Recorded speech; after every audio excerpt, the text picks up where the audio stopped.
Le cercle RH en route pour Paris 2024. Oui, parce que ça approche doucement. Nous sommes en 2023, donc tout doucement, nous nous acheminons vers Paris 2024, avec aujourd'hui un focus sur les athlètes paralympiques. Oui, ils seront nombreux à porter ce drapeau bleu, blanc, rouge et ce coq, puisqu'en fait c'est le sponsor, le coq sportif, ce coq pour défendre les couleurs françaises. Et aujourd'hui, on va faire un focus entre ces athlètes paralympiques et des entreprises qui ont choisi de les accompagner.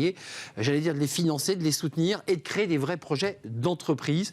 J'accueille Marine Danteroche. Bonjour Marine. Bonjour. On est ravis de vous accueillir, direction et directrice de la communication de Wellcop. Alors un petit mot sur Wellcop, c'est important d'en dire même plusieurs. C'est vous le disiez vous-même, une pépite de 1800 collaborateurs qui est en fait un service dédié aux pharmacies et aux entreprises de santé. Voilà, la coopérative Wellcop est une coopérative de professionnels de santé. Son cœur de métier, c'est les pharmaciens. La coopérative a une gouvernance partagée entre un conseil de surveillance porté par des pharmaciens d'officine et une direction opérationnelle. Et on sert à la fois les pharmaciens et tous les professionnels de santé à travers une palette de services, des logiciels métiers, mais aussi des laboratoires dédiés de génériques, des laboratoires de produits de santé, un centre de distribution logistique, donc tout un écosystème de santé. Donc derrière cette initiative dont on va longuement parler sur ce plateau, c'est aussi tout ce réseau que vous avez embarqué. Ce n'est pas que les 1800 collaborateurs de l'entreprise, c'est aussi tous ceux que vous accompagnez et qui savent que Wellcop met le paquet sur ces sujets. C'est 4000 coopérateurs, c'est aussi les patients, c'est les pharmaciens d'officine et tous les professionnels de santé. Donc tout le monde se sentira concerné, enfin tous ceux qui travaillent dans l'écosystème Wellcop. Je vous présente mes deux athlètes. Alexandre Loveras. Bonjour Alexandre. Bonjour. Vous êtes déficient visuel, champion paralympique du contre-la-montre et médaille de bronze en course sur route à Tokyo 2021. Donc vous avez déjà quelques palmarès et médailles accrochées autour de votre cou. On verra des images avec vous. On vous appelle le stalker. C'est ça, exactement. Et vous avez le pilote qui est devant. Le pilote, mon coéquipier, Maxime Gressier, cette année. Voyons l'image peut-être pendant qu'on en parle, parce que c'est intéressant. Voilà, vous êtes un athlète, on voit évidemment l'effort que vous fournissez. Merci en tout cas d'avoir répondu à notre invitation, puis on vous entendra tant sur vos performances que sur l'intérêt d'être accompagné par une entreprise. Et puis Dimitri Jovicki, j'espère que j'ai bien prononcé votre nom. Josvicki, mais c'est pas mal. Josvicki, vous voyez, pour une première, c'est quand même pas mal. Vous êtes paralysé cérébral, vice-champion d'Europe aux 100 mètres en 2021. Autant pour Alexandre, on comprend assez rapidement. Quelles sont vos difficultés, vous ? En fait, je suis atteint d'une tétraparésie, donc c'est une paralysie partielle des 4 membres, donc qui va me contraindre dans la course avec un déficit de mobilité, d'amplitude articulaire, des problèmes de coordination, et tout ça mis bout à bout pour faire 100 mètres, c'est un petit peu embêtant. Voilà, alors, ça permet de le courir quand même. Je vous ai posé exprès la question parce que quand vous allez nous donner le temps que vous faites aux 100 mètres, on va vous voir vous aussi dans les starting blocks parce que vous êtes un champion. Combien vous faites aux 100 mètres ? 11 secondes 21. 11 secondes 21, d'accord. La deuxième perf mondiale de l'année dans ma catégorie l'année dernière. Oui, parce que je suis allé voir, effectivement, vous avez éclaté les temps. L'année dernière, oui, j'ai plutôt bien performé. On est d'accord. Voilà. On est ravis de vous accueillir. J'ai envie de vous poser la question à tous les deux. D'abord, commencer par cette histoire et cette rencontre. Quand on fait beaucoup d'émissions sur ce plateau depuis une semaine sur les personnes en situation de handicap qui ne sont pas forcément des sportifs de haut niveau et qui nous racontent quand même leur galère pour se déplacer, pour aller au travail, leur galère pour trouver un emploi, leur galère pour être accompagnés dans la vie quotidienne. Comment ça s'est passé cette rencontre avec Wellcop ? Est-ce que vous êtes dit, là pour nous c'est un appui majeur pour réussir nos performances ? Eh bien, on a été contacté par Wellcop qui cherchait à créer un team d'athlètes paralympiques pour nous soutenir dans notre projet sportif et professionnel. Et en fait, ça a matché tout de suite puisque moi je suis nancéen d'origine. J'habite à Lille aujourd'hui, mais je suis nancéen d'origine, je suis ergothérapeute de formation. Donc en fait, j'ai été sensibilisé aussi au domaine de compétences de Wellcop et ça a matché tout de suite parce qu'on est dans des valeurs qui sont communes. Et donc c'est ce qui m'a fait... ce qui a fait pencher la balance. Alexandre, comment ça s'est passé et Gérard, qu'est-ce que vous êtes dit à l'intérieur de vous quand vous vous êtes dit, voilà, on me tend la main et on va me permettre, moi, athlète de haut niveau, on vous a vu quand même sur ce vélo en bleu, blanc, rouge, ça va me permettre d'aller encore plus loin. Et comme pour Dimitri, j'ai été contacté sur les réseaux sociaux et j'étais également je connaissais un petit peu le milieu de la santé. Je suis étudiant en avant-dernière année de kiné, donc voilà, j'étais assez sensibilisé à ça. Et oui, c'est un soutien qui est vraiment très important pour nous en tant qu'athlètes. Pour ma part, ça va me permettre de bénéficier de 2 tandems très performants pour les Jeux paralympiques de Paris 2024. Et oui. Et c'est un soutien qui est colossal. Et... Ouais, parce que le matos, c'est un coût quand même. Hein. Il faut des vélos performants, on est d'accord, ça joue beaucoup. Totalement, ça joue énormément. Et voilà, en fait, c'est des petits pourcentages qui, mis bout à bout, permettent d'aller transformer de l'argent en or. Et c'est ce qu'on vise à Paris. Donc, c'est un soutien qui est vraiment incroyable. Et Marine, je ne voudrais pas oublier, je voudrais qu'on la voie, il y a une photo, et elle est importante cette photo, Anaëlle Roulet, qui sera elle aussi engagée en paralympique au dos, en natation, qui est une championne, elle aussi, on la voit sur les photos, elle est engagée dans le 200 mètres dos. Et on a une photo où vous êtes, il y a les 3 athlètes, j'aimerais quand même leur rendre hommage, parce qu'on sera derrière vous, évidemment. Voilà, cette photo où on vous découvre, c'est les 3 athlètes engagés. Vous avez posé pour la photo, on a bien compris qu'il n'y avait que Dimitri qui allait courir le 100 mètres, les autres allaient faire du vélo et de la natation. Marine Nanterroche, on a compris le processus, il y a une rencontre, il se passe quelque chose, on échange, il y a des projets professionnels et on va en parler. Côté entreprise, la direction, vous, et évidemment Rodolphe Zimmer, le DRH, quel projet vous bâtissez autour de cela? Parce que c'est bien sûr qu'il faut tendre la main et accompagner, mais ça va beaucoup plus loin. Tout à fait. Au-delà, effectivement, du soutien, comme vous l'avez compris, logistique, financier, qui correspond exactement à ce dont ils ont besoin, on a souhaité envers un véritable projet d'entreprise et qui engage à la fois, qui donne du sens à notre activité en tant qu'entreprise de santé et qui engage tous nos collaborateurs et notre communauté plus large. Donc ça passe par... Notre objectif principal, il y a 2 volets. Il y a à la fois sensibiliser nos collaborateurs à la problématique du handicap, ouvrir les chakras, ouvrir les yeux. Et c'est aussi en fréquentant, c'est par la rencontre, c'est par l'échange qu'on arrive à se sentir mieux avec donc, ça. Donc créer des événements, créer des moments de rencontre. J'ai vu des photos, des événements créés. Voilà, à la fois des événements sportifs. On leur a proposé à nos collaborateurs d'aller assister à un entraînement de Dimitri. Oui. Et Dimitri a dit, même si c'est un événement off, combien la présence humaine aide, donne le petit plus qui aide à aller plus. Racontez-nous le fait qu'on vous regarde. Après, vous transmettez, j'imagine, des quelques petits conseils. Exactement. En fait, en plus, ils sont venus pour une séance d'aérobie. C'est pas du tout mon dada. C'est des séances où on se fait assez mal. Ouais, c'est du fractionné, c'est quoi? C'est ça? C'est des séances où c'est en début de saison. En fait, on prépare la caisse physique parce que pour pouvoir enchaîner après. En fait, on s'entraîne pour pouvoir s'entraîner après encore plus. Donc, c'est assez ingrat comme travail. Et c'est vrai que le fait d'avoir des collaborateurs qui sont là, déjà d'une part, ça permet de mettre des visages aussi sur le nom d'une entreprise. Nous, ça nous permet de voir autre chose que du tartan et la salle de muscu. Exact. Et puis surtout de pouvoir partager aussi ce qu'on fait, parce que c'est vrai que c'est tellement de moments des fois qui sont difficiles, où on est un peu seul avec notre entraîneur et enfin, dans notre microcosme. Surtout le 100 mètres, hein, c'est un sport. Alors le cyclisme aussi, mais le 100 mètres, c'est une sorte de bulle. Il faut rentrer dans une bulle. Oui, c'est ça. On n'a pas trop le droit à l'erreur. Et c'est vrai que de pouvoir partager ça en direct avec des collaborateurs, c'est super important. Et ça nous permet aussi... Moi, ça m'a galvanisé personnellement pendant cette séance-là.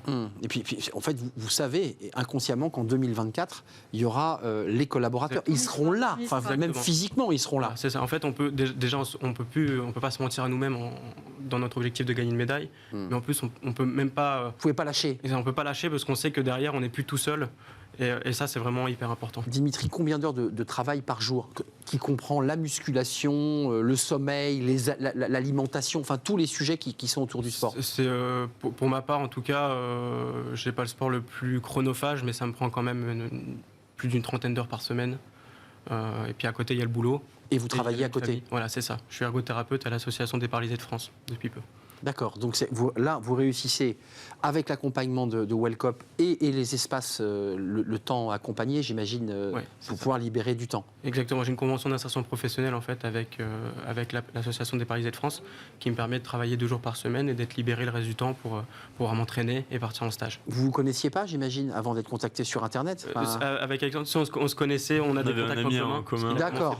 Non, parce que je dis, ah oui d'accord, parce qu'ergothérapeute, kiné...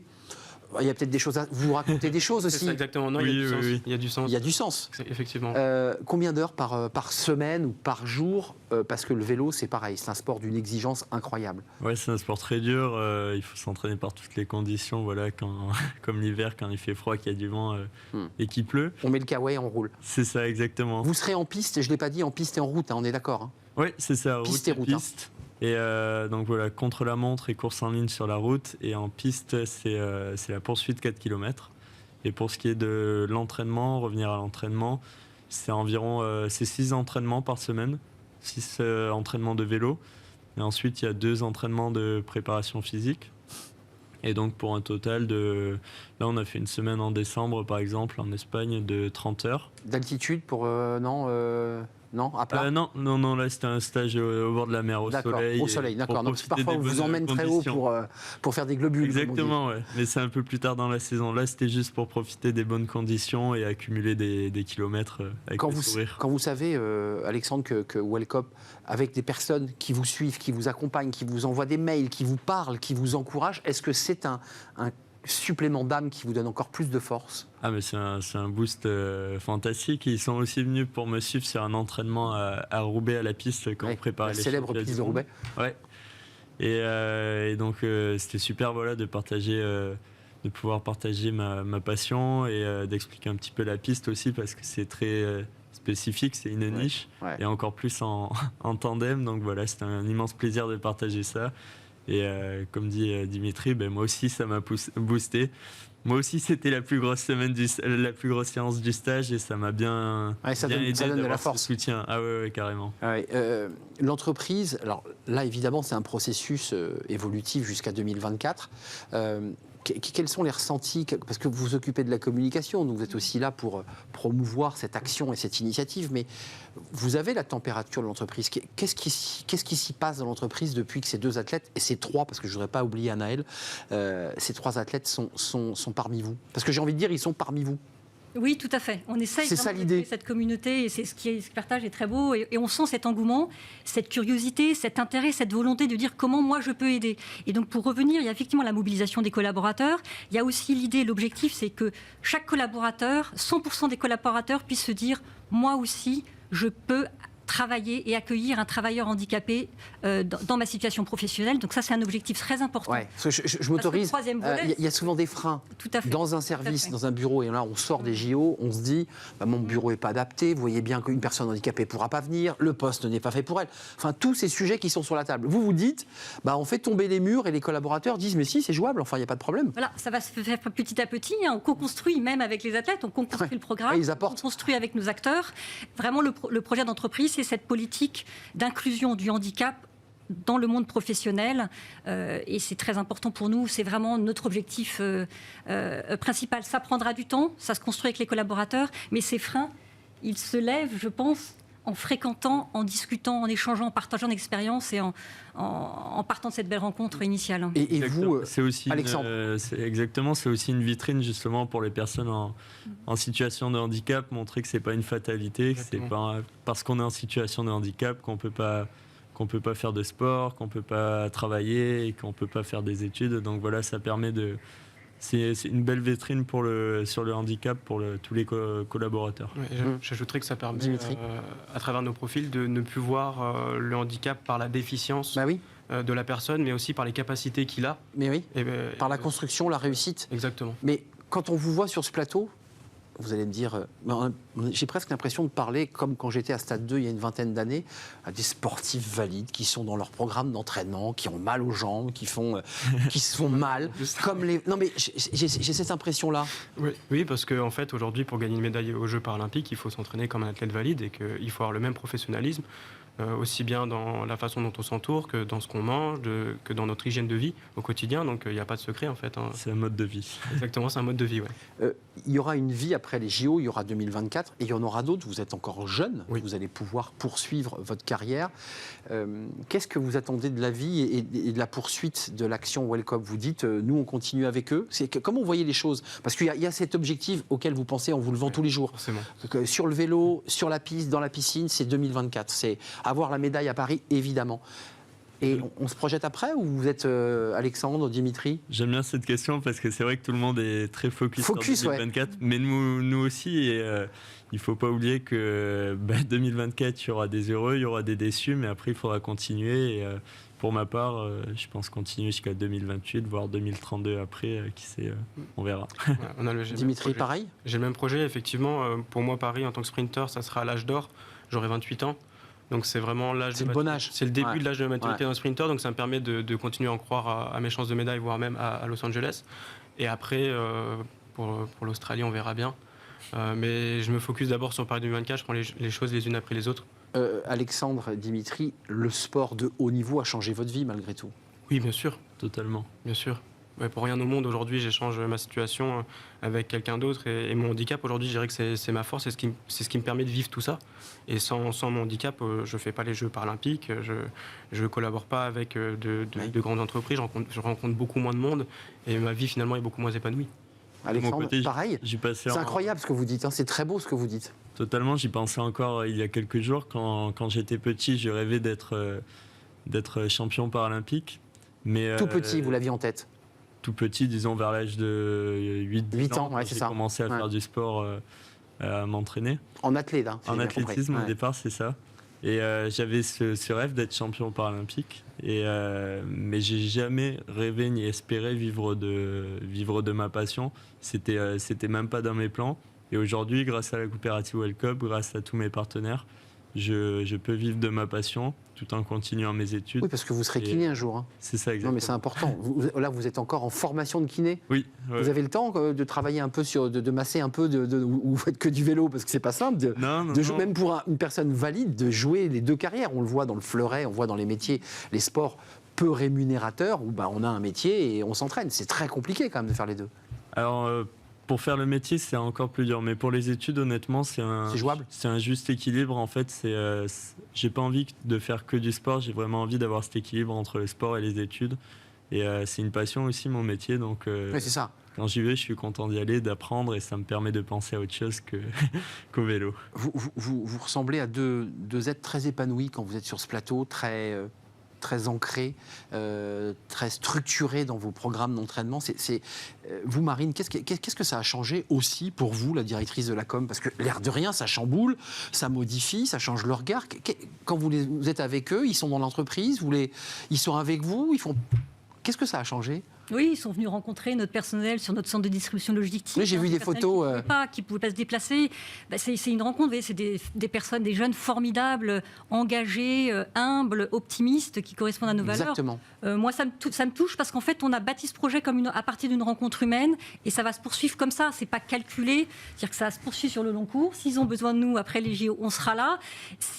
Notre premier objectif, c'est de réussir cette politique d'inclusion du handicap, de changer le regard sur le handicap dans notre entreprise et puis, dans notre Marine, communauté. reconnaissons-le, Anaël, Alexandre ou Dimitri, quand ils monteront sur le podium, et je leur souhaite de tout mon cœur, il y aura une petite larme quand même. Enfin, je veux dire, c'est pas rien, quoi. Et déjà, les rencontres avec eux qui ponctuent notre engagement sont déjà des moments très forts.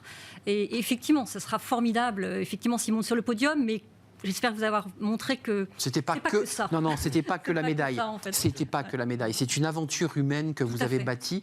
Il y aura un après 2024 aussi pour World Cup. Tout est ouvert, oui, bien sûr. Et puis le sport, c'est la santé. Donc c'est notre engagement d'entreprise de santé, notre engagement sociétal, donc il va se poursuivre sous différentes manières. Vous avez quelques sportifs qui peuvent donner quelques conseils en natation, en course à pied, en sprint, et pas seulement, parce que vous faites aussi du foncier, donc vous avez préparation physique.